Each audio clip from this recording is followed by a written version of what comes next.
Quem inventou o violão? Fala galera, aqui é o Marcos, professor da Ondas Sonoras, tudo bem com vocês?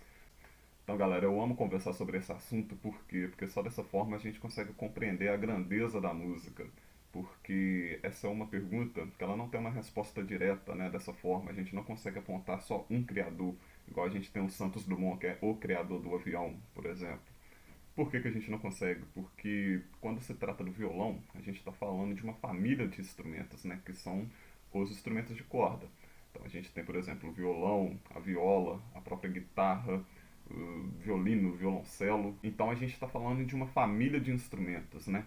E uma família de instrumentos que sofreu alterações ao longo da história da humanidade. Então, para responder bonitinho essa pergunta, a gente teria que voltar lá na história da humanidade, né? Então a gente pega aí a Mesopotâmia, por exemplo, né? A Suméria, que foi a primeira civilização do Homo sapiens, até onde datam as escritas, pelo menos. Lá na Mesopotâmia, né? Que também é a antiga Suméria, a gente tem o registro do que provavelmente pode ter sido o primeiro instrumento de corda do mundo, que é a lira.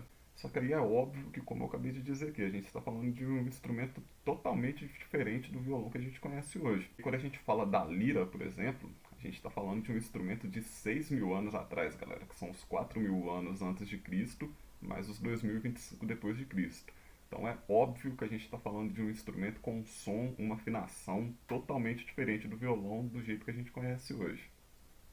Para você ter uma ideia, por exemplo, a gente pode classificar a própria guitarra como sendo uma evolução do violão. Você já sabia disso?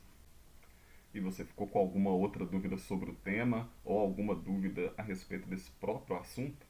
Manda aí pra gente que a gente vai estar respondendo para vocês. E muito obrigado.